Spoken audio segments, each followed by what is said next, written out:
अस्सलाम वालेकुम नाजरीन।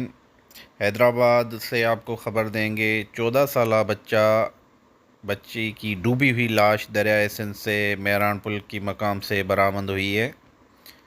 जी नाजरीन, हैदराबाद थाना नसीम नगर की हदूद में लापता 14 साला सरफराज डूब कर जहाँ बहक हो गया है। पुलिस का कहना है बच्चे ने मुबीना तौर पर दरिया की पुल से छलांग लगाई है। हैदराबाद रेस्क्यू 1122 की मदद से लाश को दरिया से निकाल लिया गया है। हैदराबाद बच्चे की लाश का पोस्टमार्टम जारी है। पुलिस का कहना है कि वाक़े की मज़ीद तहकीकात की जा रही है।